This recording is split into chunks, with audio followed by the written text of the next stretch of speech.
I am the saintly female supporting character in an apocalypse novel, but I've given up. The female lead is my cousin, Song Qingya. The male lead is Ji Yan, a top mercenary I risked my life to save because I was soft-hearted. I ended up helping a lot of people along the way, but those very people I helped, after receiving my kindness, turned around and were won over by my cousin Song Qingya's charm behind my back. They called me a do-gooder and said I was holding the team back. What the hell? Without me, this do-gooder, would you still be standing here in one piece? After being reborn, I now possess hundreds of billions worth of supplies. I only want to lay low until the apocalypse is over. As for those ungrateful wretches who repaid kindness with malice, isn't it that you all look down on do-gooders?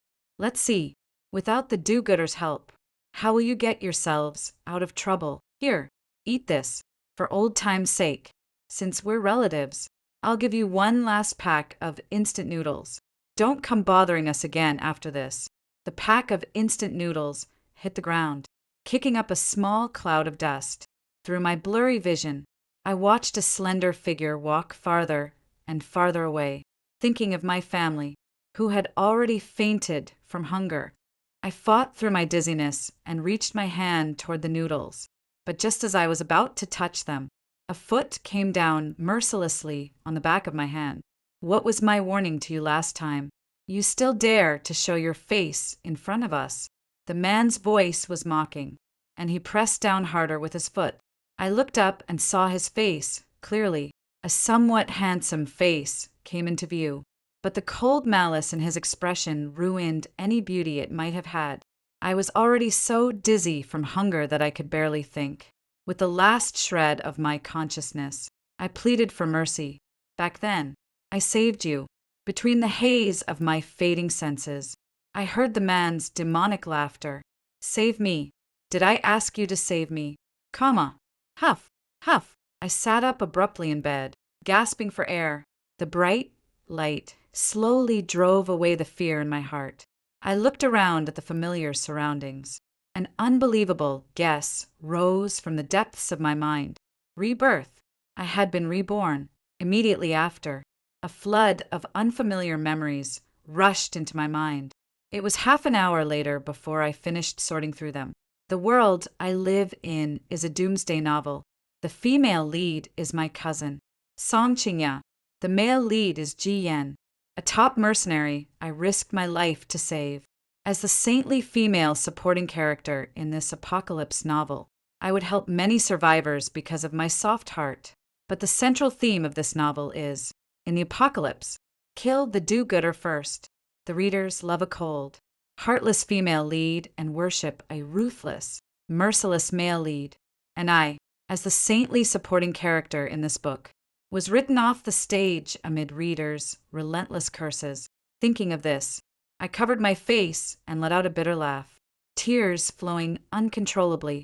Song Qingya, Song Dapeng, Ji Yan, Lu Yunjua, Sun Xiaoyu. Which of them hadn't received my help?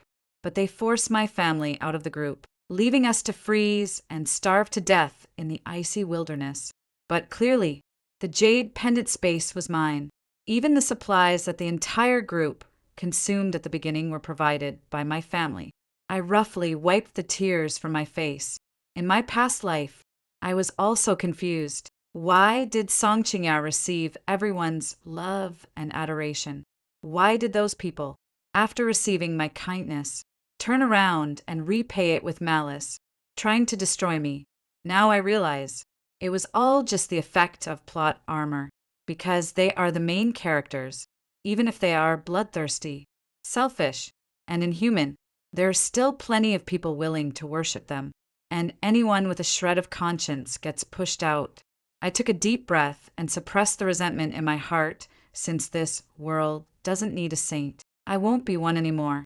Let's just see. Without this saint's help, how will those ungrateful wretches manage? The piercing pain was still assaulting my consciousness. I felt around the bedside and found my phone. The screen lit up. September 11th, 23:53, 5:23 a.m. In my past life, The zombie virus outbreak happened at noon on this very day. That means there are only 6 hours left until the zombie virus outbreak. Realizing this, everything went dark before my eyes. Remembering everything I'd suffered in my past life, I didn't have time to think. I quickly pulled out the jade pendant that I always wore around my neck. After pricking my finger with a needle, I pressed it firmly against the pendant. If I didn't have memories from my past life, I never would have guessed that this cheap, plastic-looking pendant was actually a boundless storage space with the ability to keep things fresh. The contract required only a drop of the host's blood. In my past life, Song Qingya had found my jade pendant by chance. I don't know how she learned the contract method. When I wanted the pendant back, Song Qingya said, Ran, I want to give the pendant back to you, but the space has already bonded with me. My uncle's family got what they wanted and still pretended to be gracious, saying that since we were relatives, they would take care of my family from now on. But their so-called taking care meant that after taking my family's space and supplies, they kicked us out of the group in my past life, worried about my family's safety. As soon as the zombie virus broke out, I drove straight toward my hometown. Along the way, I spent a lot of money to hoard a truckload of supplies, but unfortunately, all those supplies ended up benefiting strangers. Song Qingya said it was safer to keep the supplies in the space. My parents foolishly believed her and gave her everything. The result was that my uncle's family ate and drank like royalty, while my family of 3 had to beg for a single pack of instant noodles. I shook my head, pushing away the memories of my past life. There are many car rental platforms online, but time was short, and I didn't have time to filter through them. I chose a 9/6 box truck, then located the nearest wholesale market nearby. The space has a preservation function, so I didn't have to worry about expiration dates. The only problem was that I only had a little over 300,000 yuan in savings, which probably wouldn't be enough. Trucks were constantly coming and going from the wholesale market. As I drove my truck through the various shops, nobody paid me much attention. First, water. 50 barrels of drinking water. 200 cases of bottled water. Next, various foods. 50 bags each of rice and flour. 100 bags of various grains. 100 jin each of rice noodles. Vermicelli noodles. Egg noodles. Long life noodles. And hand-pulled noodles. And various instant foods. 50 cases of instant noodles. 50 cases each of self-heating hot pot and self-heating rice. 10 cases each of eggs. Milk. Ham. Bread. Chocolate. 8 treasure congee. Luncheon meat. And canned fruit. 15 cases each of oil. Salt. Soy sauce. Vinegar. Hot pot base. And various sauces. And my favorites, hot pot and malatang. I went all out and bought 100 bags of frozen meatballs to stock up, since the space can't store live animals. I bought 50 each of processed chickens and ducks, and 2 each of pigs, cows, and sheep. As for various daily necessities, toothbrushes, toothpaste, towels, toilet paper, sanitary pads, shampoo, body wash, I only bought the necessities. The 300,000 yuan in savings wasn't enough. While the shop owners were loading the goods, I borrowed from every online lending platform I could find, a total of 162 million yuan. As the shop owner was loading the goods, he asked me if I was opening a supermarket.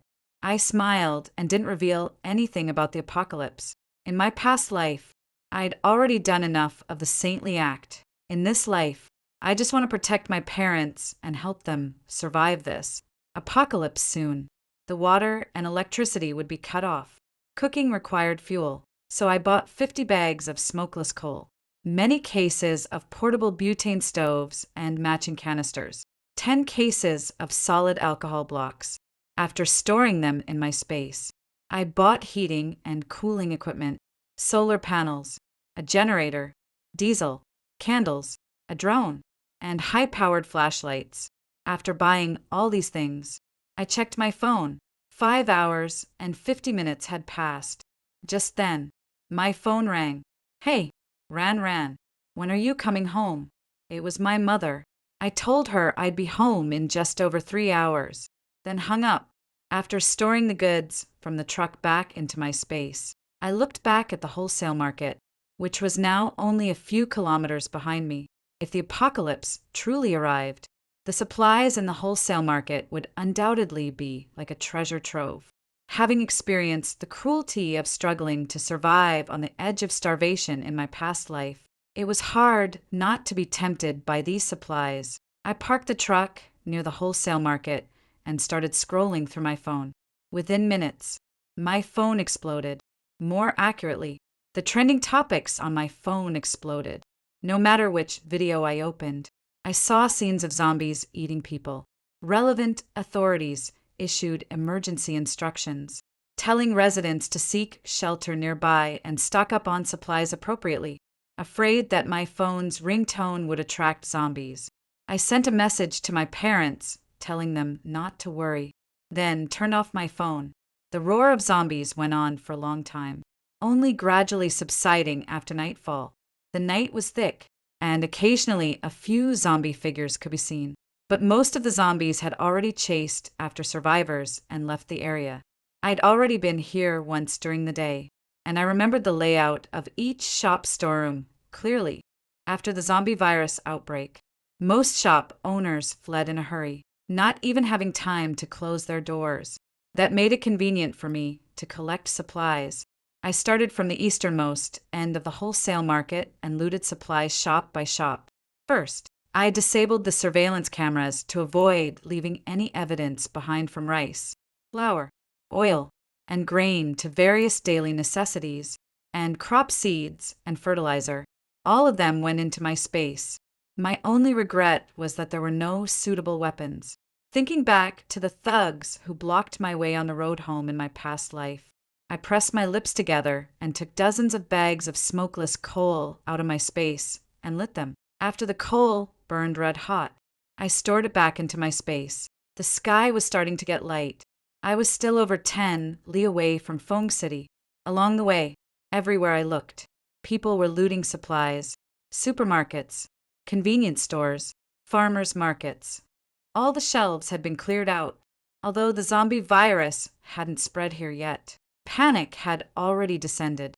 When I was just a few kilometers from Fong City, several large boulders suddenly appeared in the middle of the wide road. Seeing the obstacles ahead, my heart sank. Before I could even get close, several thugs jumped out impatiently. "You there, get out of the car now, or we'll get rough." I narrowed my eyes and realized I recognized these thugs. They were the same ones who tried to hold me up in my past life. One of the thugs tapped on my window with a baseball bat. "Stop looking around. It's just us here. Get out of the car, and maybe we'll let you live." The man's face was smug, certain that I, a woman alone, couldn't do anything to them. It was only the second day of the apocalypse, and social order had already broken down this badly. My face turned cold. Getting out of the car was not an option. With my small frame, I probably couldn't even withstand a single punch from them. I looked around. There were no passers-by, no surveillance cameras that would expose me. That made things easier. I slowly lowered the car window. The leader's expression relaxed, thinking I was giving in to fear. But the next second, the smile at the corner of his mouth froze. Red, hot lumps of coal rained down from above, hitting them directly. The air filled with the smell of burning. Screams rang out one after another. I pressed my lips together, restarted the car, and drove away. Killing them wasn't what I wanted, but if I had to get my hands bloody to survive this apocalypse, so be it. The neighborhood was under complete lockdown. I bribed the security guard with a case of a treasure kanji to let me in.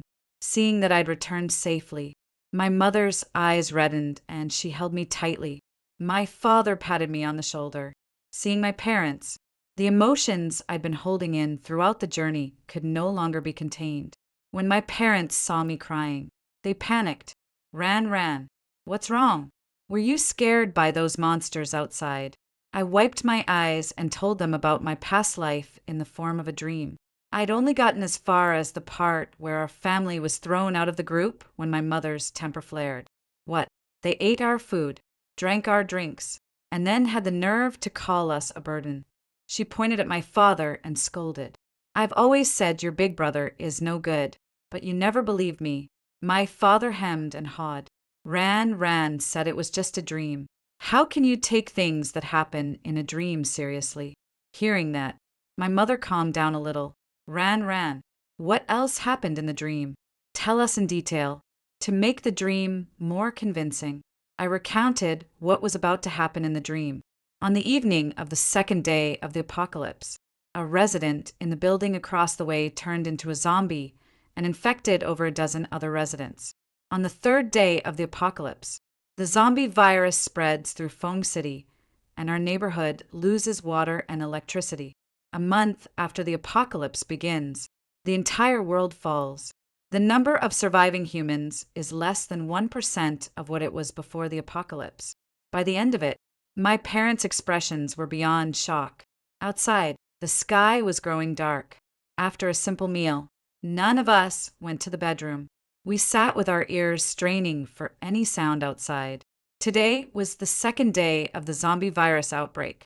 Whether the dream was real or not would be determined by what happened in the building across the way. At a little past 9:00 in the evening, a blood-curdling scream suddenly came from the building across the way. Immediately after, the property management sent a message to the neighborhood group chat. Attention, residents. A zombie virus carrier has been detected in Building D. Please keep your doors and windows tightly closed and do not go outside. As soon as this message came out, everyone panicked. What? Wasn't our neighborhood locked down already? How did someone still get infected? Oh my God, Building D. Isn't that my building? This is terrifying. A zombie is already scratching at my door. Where is the rescue team? Why aren't they here yet? Soon, Building D was surrounded by a special operations team. Several young figures rushed into the building without hesitation. Human screams and zombie roars soon faded into silence along with the sound of gunfire. Before long, a new message appeared in the neighborhood group chat. My child suddenly has a high fever that won't go down. Does anyone have fever reducer for children? Someone quickly replied, I do. How do I get it to you? Time passed minute by minute, but the person asking for medicine never responded. Then someone posted another message in the group. I heard that a high fever is an early symptom of the zombie virus on various online platforms. Discussions about zombies had reached an unprecedented fever pitch. Shocking. The world's largest passenger transport hub was attacked by zombies, affecting tens of thousands of people yesterday afternoon. A large number of zombies appeared at a laboratory in Country H, raising suspicions of a virus leak. According to the latest foreign reports, water sources in a certain area have been contaminated by the zombie virus, and tens of millions of people have developed symptoms, including fever and confusion. Seeing more and more news online, my parents finally couldn't sit still. The situation in Building D had already confirmed the truth of the dream. After some discussion, they quickly made a decision. Move right now. Our current neighborhood is too crowded. If a zombie outbreak happens here, we won't even be able to escape. My mother held up her phone. I just checked. There's a 24-hour convenience store on the next street. If we go there now, we might be able to stock up on supplies. I cleared my throat and waved my hand. 2 unopened bottles of water appeared on the coffee table. I forgot to mention, I have a storage space. I've already stocked a huge amount of supplies. My parents exchanged a glance, their eyes lighting up. How much? Enough that the 3 of us won't have to worry about food or drink. My mother excitedly grabbed me and started storing everything we owned. Food, supplies, everything into the space. Not even a single grain of rice was left. Those ungrateful wretches treated you so badly. This time, they're not getting a single thing from us. My father patted my shoulder with mixed emotions. Don't worry. This time, your father is on your side. After packing up, we went downstairs. Just as we reached the underground garage, a figure approached, from the opposite direction. Second uncle. Second aunt. Where are you all going? Hearing the confusion in her voice. My parents' expression stiffened slightly, afraid their odd behavior might catch Song Qingya's attention. I quickly spoke. We're almost out of supplies and worried it won't be enough. So we're going out to stock up. Cousin, do you want to come? At the mention of going outside, Song Qingya quickly waved her hands. There are zombies everywhere out there. I wouldn't dare go out. If you're going, please be careful. I nodded casually and watched her disappear around the corner of the stairs. To be honest, our relationship had been pretty good growing up. After all, our families were relatives, and we lived in the same neighborhood. But then the apocalypse came. Everything changed. Not until we left the neighborhood did I learn that my parents, without telling me, had secretly bought a new house. We were going to wait until it was decorated to surprise you. My mother pulled out the keys from her pocket. My father smiled. This is a newly built neighborhood. Very few residents have moved in yet. Even if a zombie outbreak happens, it'll be much safer than our old place. It's just that the timing was too tight. The decorating isn't finished. Looking at the walls, which only had a single coat of whitewash, I didn't know whether to laugh or cry. Not finished decorating was an understatement. They hadn't even started under the cover of night. My father and I put privacy film on the windows. After some discussion, we decided not to put anything in the living room. Even the shoe rack that had been outside the door was stored away in my space. This was to create the illusion that no one lived here. Day 3 of the apocalypse. Before dawn, the neighborhood group chat exploded. Holy crap, I heard scratching at my door earlier. When I got up, there was a zombie. Forget the hallways. Look outside the neighborhood. I sent that zombie in the security uniform.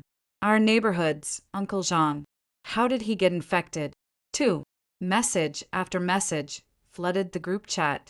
My mother got a call from a neighbor. There are too many zombies outside. Xiaoyong and I are scared staying at home alone. Could we come stay with you for a while? The caller was Grandma Zhang from next door. Her son and daughter-in-law both worked in other cities, so it was just her and her grandson at home. In my past life, we felt sorry for the two of them and took them in, but later, I realized they were truly awful. Not only did they demand the best of everything, but they also constantly stole food from the kitchen. And when caught, they were completely unapologetic. Our Xiaoyong is still growing. Why can't he be hungry? We've been neighbors for so many years. You're not going to complain about us taking a little bit of your food, are you? Remembering these unpleasant memories, my mother looked at the phone like it was garbage and immediately blocked both Grandma Zhang and her grandson. In the evening, the water flow from the tap grew weaker and weaker. I stored the last water container into my space. By now, I had filled hundreds of water containers from the tap, enough to last our family for the next several years. The power had long been cut. The once brilliant city went completely dark. Stop your work and come eat. My mother came out of the kitchen carrying a bowl of tomato and shrimp paste noodles. The bouncy shrimp balls were people and certain things. There was no need to engage. The apocalypse itself would teach them a lesson. Day 5 of the apocalypse. Early in the morning, I received a notification from my smart lock. Someone was trying to force it open. On the surveillance feed, the figures of my uncle's family were unmistakable. I was surprised for a moment. The plot seemed to be changing. In my past life, they'd never tried to break down the door. TSK, who breaks into someone's house in the middle of the night. My mother glanced at my father. My father stayed silent. No matter how my mother ridiculed him, he didn't say a word. In the past, he might still have felt some brotherly affection for my uncle. But now, whatever remained was gone, wiped out by my uncle's actions. A few minutes later, the lock broke. Song Qingya pushed open the door excitedly, only to freeze in shock. Oh, how can this be? My uncle followed, close behind. His usually friendly face now twisted with malice. Where are the supplies? My uncle's behavior was too unusual. I watched the surveillance feed without blinking. afraid of missing some key detail. Song Qingya was still urging him urgently. Dad, call second uncle's family right now. Ask them where they went. The space is in the jade pendant Song Qingran is wearing. We need to get it before she discovers the space. In my past life, Song Qingya only discovered the space a month into the apocalypse. But this time, the zombie virus had barely erupted and she was already rushing to find me. There could only be one reason. Song Qingya had been reborn. 2. Thinking this, I curled my lips and turned off the surveillance feed. A space was Song Qingya's greatest asset in her past life. Relying on the space, she had lived a life above others, accustomed to being worshipped. In this life, without the space, even if I didn't lift a finger, the vast difference in status would torment her until she broke. Day 10 of the apocalypse. More and more zombies were gathering outside the neighborhood. Among the massive zombie horde, occasionally a familiar face could be seen. My father had been observing with binoculars for a long time when he suddenly exclaimed in surprise, "Hey, isn't that Xiao Hu?" Hearing this, my mother took the other pair of binoculars. It really is Xiao Hu. Such a good young man. How could this happen? Xiao, who was a member of the rescue team, responsible for delivering supplies to various neighborhoods. No one knew how he had gotten infected. That afternoon, a message appeared in the neighborhood group chat. Dear residents, to better meet everyone's needs, please fill out detailed information about yourselves and your families, so our staff can allocate supplies to you in a timely manner. Seeing that the message was posted by someone labeled Neighborhood Property Management, my father picked up his phone to fill out the form. Don't fill it out. My father jumped in surprise. My mother smacked me lightly in annoyance. What's with you, child? Why are you so jumpy? I tried to explain patiently. If you submit that information, everyone will know that someone is living in Unit 1602, Building F. But if we don't fill it out, and the authorities issue some kind of order, won't we be left behind? My father asked with a frown. His generation was used to following instructions. Seeing my parents still hesitating, I sighed and had to play my trump card. If outsiders find out about my space, I'll be taken away for research. As expected, this finally frightened my parents. My father quickly tossed his phone onto the sofa, not filling it out. Forget it. Nothing is as important as our daughter's safety. At night, I set up a table inside my tent and leaned over it, sorting through data on the residents in the neighborhood. According to the statistics from the group chat, currently 28 households had moved into the neighborhood. Among them, Building A had 3 households, Building B had 5, Building C had none. As for our building, Building F, 2 households had registered their information, Unit 701 and Unit 1202. The apocalypse had just begun, and most people still had hope in the government, so the authenticity of this list should be reliable. But that didn't rule out the possibility of someone using it to do evil. Everyone had just moved into the neighborhood and wasn't familiar with one another, with only a few households per building, unless driven to absolute desperation. No one would risk attracting zombies' attention by going door to door to steal supplies. Unfortunately, this list exposed everyone's location. If it weren't for the lessons of my past life, I probably would have exposed myself without a second thought, just like the other residents. But human nature is the most unpredictable thing in the apocalypse. Selfishness, greed, indifference. Having experienced the betrayal of my past life, I no longer had the courage to gamble on human nature in this life. I just want to protect myself and my family. I took a deep breath and stored the compiled data in my space. Day 17 of the apocalypse. Ever since Xiao Hu from the rescue team was infected and turned into a zombie, our neighborhood hadn't received any new supplies for almost a week. Seeing that the rescue wasn't coming anytime soon, the property management at everyone in the group chat, according to official announcements, the zombie virus situation will persist for a considerable period.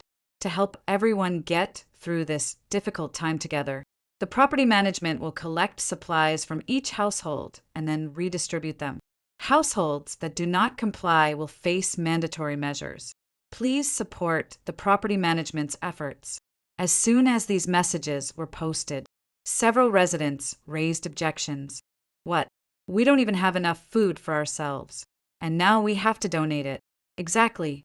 What kind of time is this to be collecting food? Isn't this going too far? We pay so much in property fees just for you to bully us like this. I scrolled further down. There were many objections. Some even threatened to report the property management. No one was foolish enough to think they'd get their supplies back after donating them. But the property management team, perhaps banking on the fact that no one was in charge, also took a hard stance. Let me be clear. If anyone does not comply, they will bear the consequences themselves. A few hours later, residents of building became in conflict with the property management team. A newborn baby was thrown from a sixth-floor balcony. After hitting the ground, it struggled twice before quickly falling still. The baby's mother, unable to bear the shock, also jumped from the balcony. The smell of blood spread, stirring up the zombies outside the neighborhood. The property management took photos and posted them in the resident group chat. Remember, this is what happens to those who resist. It was both a threat and a warning. Seeing the photos, our family fell silent for a long time. Faced with these inhuman beasts, anger and curses suddenly felt useless. Listening to the sounds of robbery and violence from downstairs, we didn't dare make a single extra sound, afraid that the property management might discover we were there. From noon until the sun began to set, the crying and begging in the neighborhood never stopped. All 28 households were victimized without exception, except for our family of 3, who weren't on the list. Good thing, Ran stopped me from filling out that form. My father's hands trembled as he turned off his phone screen. My mother sat on the sofa in shock for a long time, then finally wiped her reddening eyes. Ran, keep the evidence. If the apocalypse ever ends, those beasts must pay for what they've done. That night, I tossed and turned in my tent. The events of the day had hit me so hard that every time I closed my eyes, my mind filled with the image the property management had posted in the group chat. After a while, zombie roars seemed to fill the neighborhood. I sprang out of my tent and looked down to see a dark, dense mass. It was all zombies. My scalp prickled with fear. I immediately ran toward my parents' room. Before I could even knock, the bedroom door opened from the inside. My father was staring intently out the window. My mother sighed and casually handed me her phone. Oh, what a mess. On the dim screen, a single line of text stood out vividly.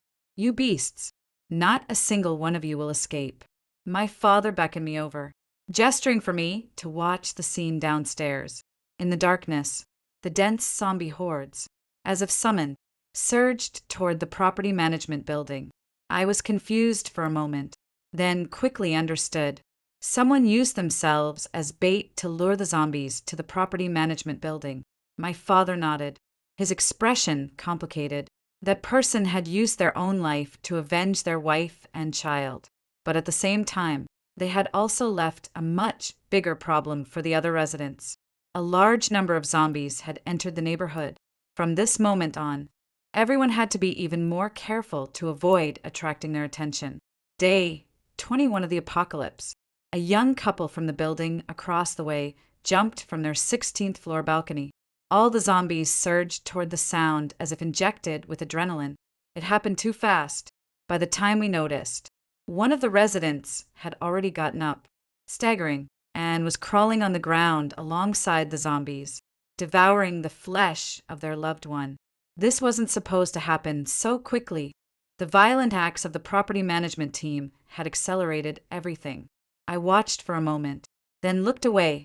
My past life had drained me of all my kindness.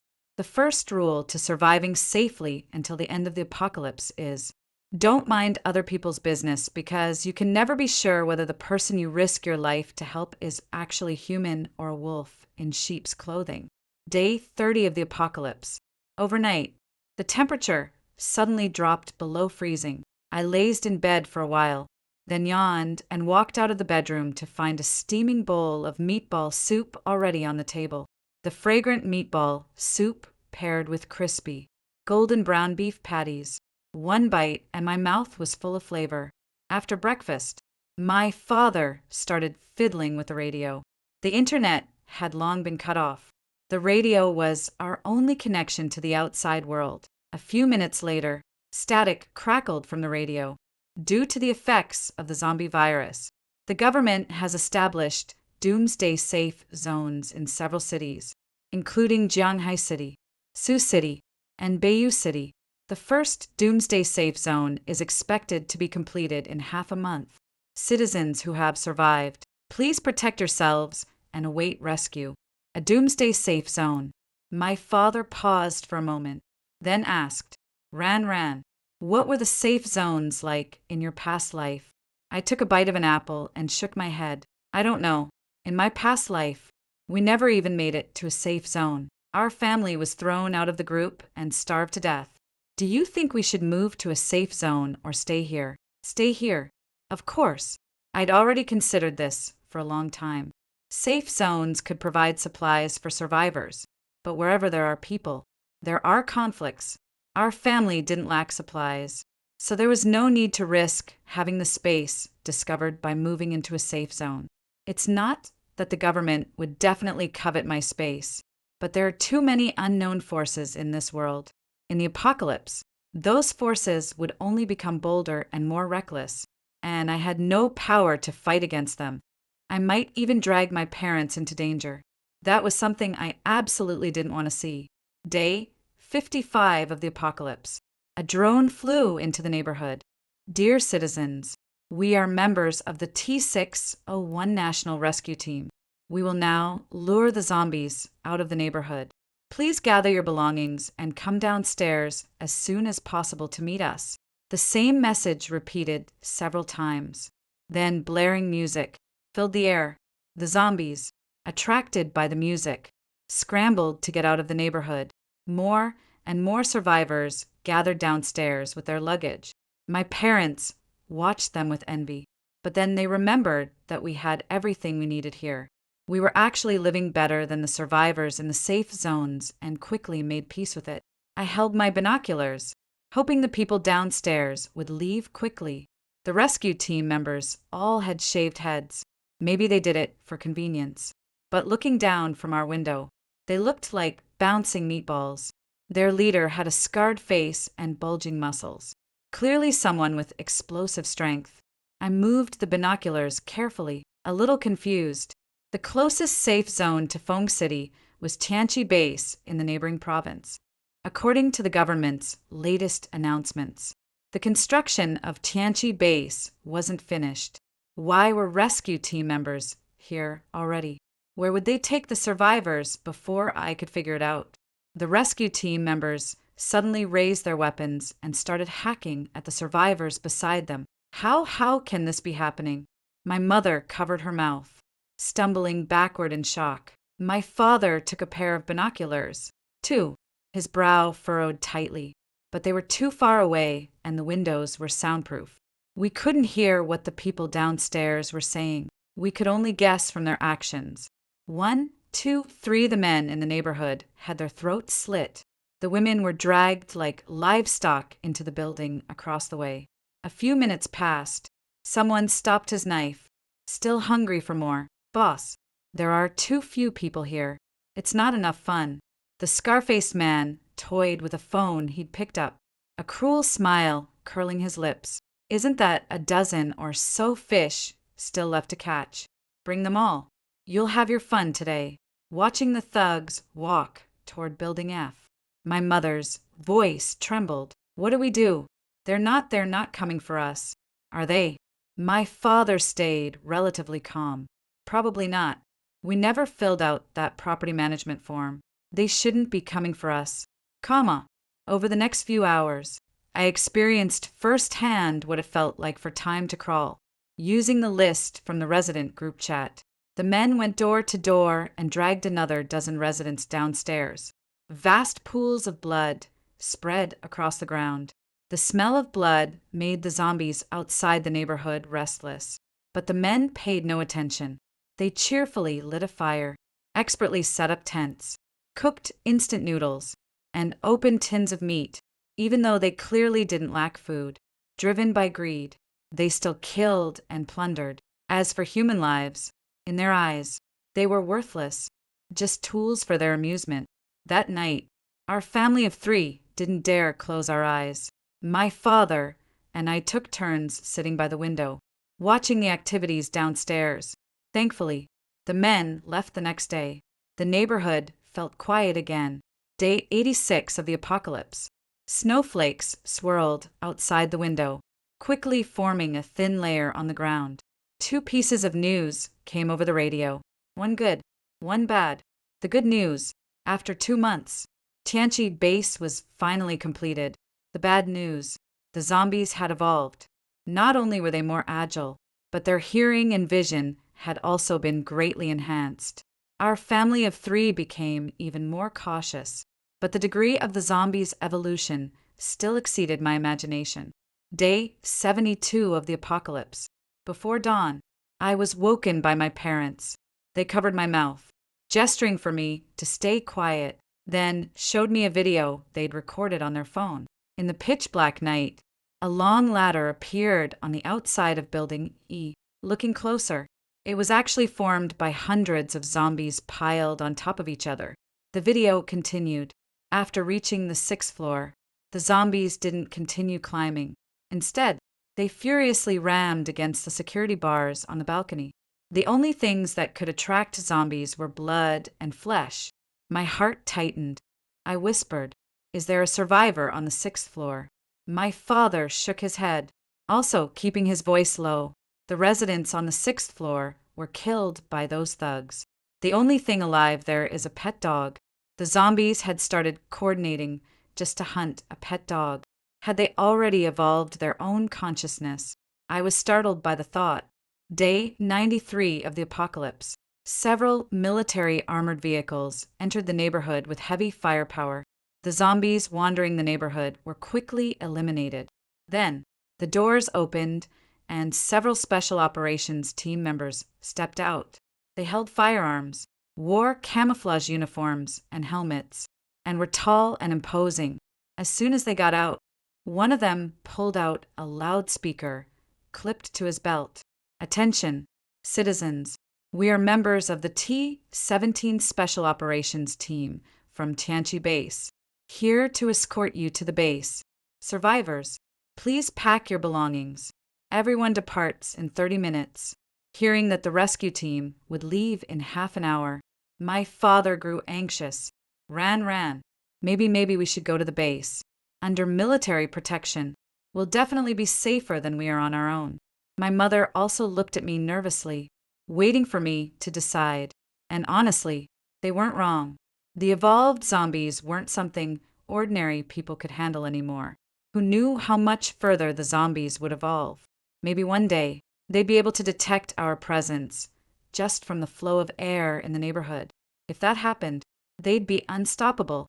Thinking about the possibility, I made my decision immediately. All right, we'll go to the base, to avoid drawing attention. I only carried a backpack containing some bread and water. My parents came empty-handed, seeing that people were finally coming out. The special ops team breathed a sigh of relief. Some survivors were better than none. At least their efforts to wipe out the zombies hadn't been in vain. The armored vehicle's interior was very spacious, easily holding dozens of people, but I never expected to run into acquaintances here. Without my space and supplies, Song Qingya could no longer maintain her aloof, icy goddess persona from her past life, disheveled and filthy. She looked even worse off than the other survivors.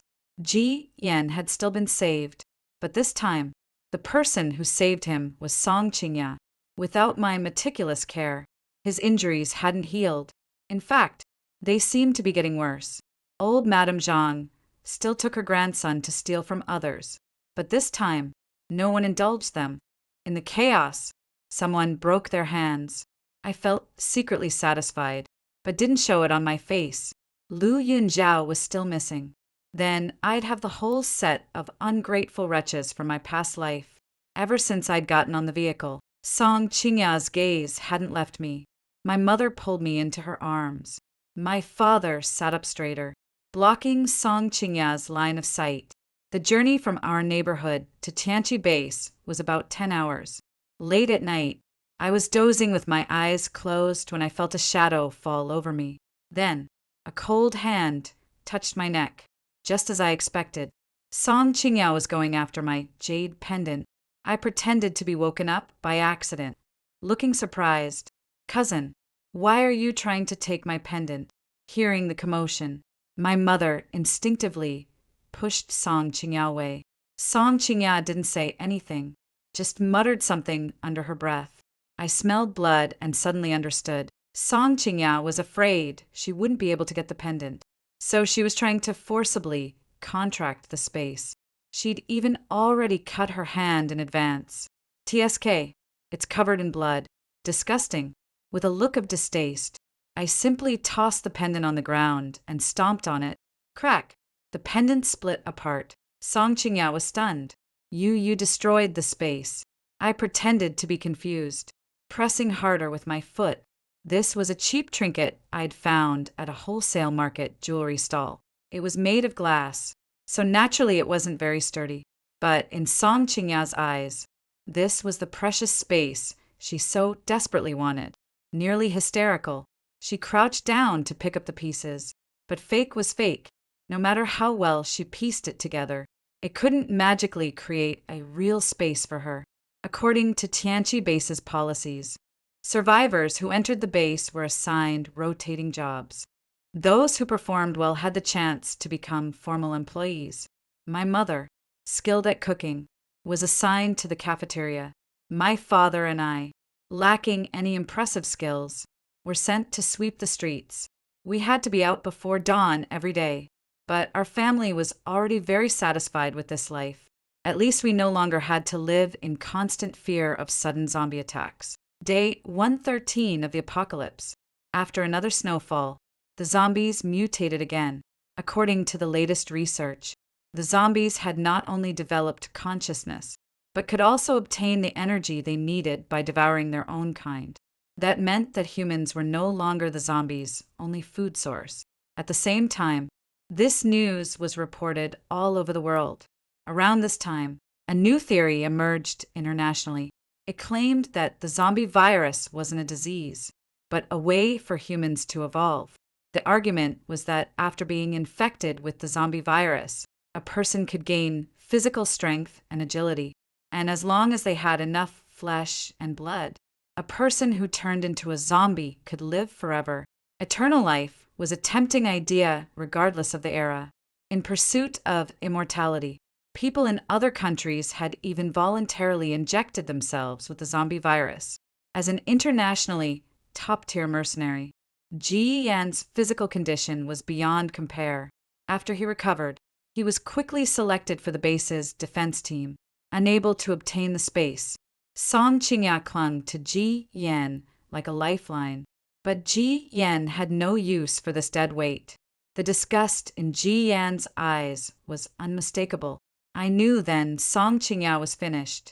One morning, Song Qingya was found dead by the trash heap, her body in disarray, before I could even report her.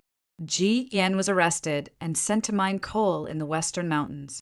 Song Qingya had been wearing a hidden camera, planning to record herself and Ji Yan in bed to blackmail him. But fate had other plans. The footage became the most damning evidence against Ji Yan. Day 256 of the apocalypse. Zombies occasionally attacked the city, but with heavy firepower. None of them posed a real threat. One day, the rescue team brought back several more survivors. Recognizing the faces in the crowd, my mind raced. That scar-faced man who'd pretended to be a rescue team member, and Lu Yunzhou. How did these people end up together? But no matter what, if they were together, nothing good would come of it. I didn't dare gamble with the base's safety. I immediately went to find the defense team commander. The vaccine development was at a critical stage, and the authorities were very strict. When they heard that spies might have infiltrated, they immediately activated high-level security. The Scarface Man and Lu Yinzhou were apprehended before they could even finish registering their personal information.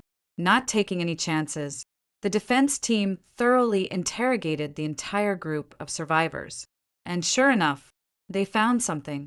A woman shifted uneasily, clutching a child tightly to her chest in the 30 degrees heat. The child was bundled up completely and utterly silent. "Stop!" At the sharp command, the woman's voice trembled. "Sir, my child just has a cold. Don't give me that. Open up." The woman refused, but the inspector was already suspicious. He wasn't about to let her go.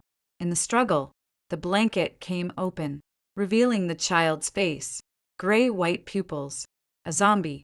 The inspector was startled, and everyone around stepped back. The woman fell to her knees, still holding the child. "Sir, please, just let us go. The child is so young. He won't hurt anyone." The inspector's face reddened with anger. "That's total bull. A zombie that hasn't eaten human flesh has no reason. Your child can still sleep. That means you fed it flesh before you even got here." The woman tried to run, but the defense team caught her.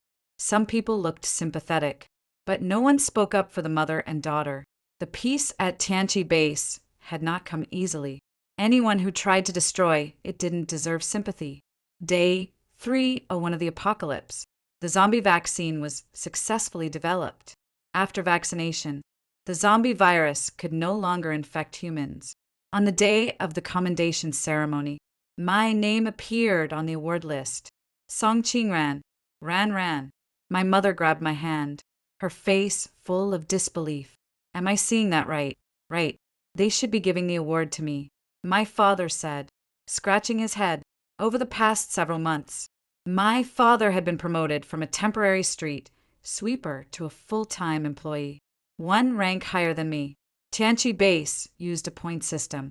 Daily work earned points deposited into personal accounts. The base had been the first to develop the zombie vaccine, and many countries were seeking partnerships. They become very wealthy. This time, I was awarded 1 million points and a shop in the commercial center. The reason?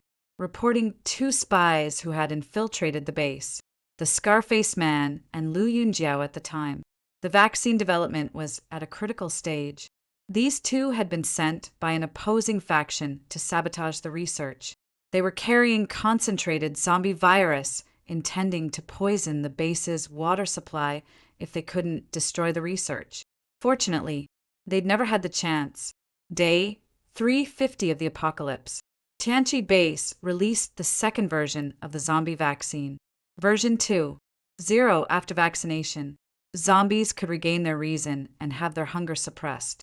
This greatly reduced conflicts between zombies and humans. Day 386 of the apocalypse. Tianqi base built on their success and developed version 3.0 of the zombie vaccine. After vaccination, zombies could be turned back into humans. After over a year, the zombie virus was completely wiped out. Various bases rolled out policies to help survivors return to their hometowns and rebuild their lives. After the apocalypse ended, I found the time to return the supplies I'd taken from the wholesale market. They all had labels. If anyone looked closely, it would be easy to trace them back to me, rather than living in constant fear of being caught. It was better to solve the problem at its source. Besides, I didn't lack supplies even before the apocalypse. I had stockpiled nearly 2 million yuan worth of goods. The neighborhood gradually began to come alive again. I curled my lips and looked out the window at the warm sunlight. Thankfully, we had all made it to a new beginning after listening to this story. What are your thoughts? Feel free to share your ideas in the comments. I look forward to hearing your voice.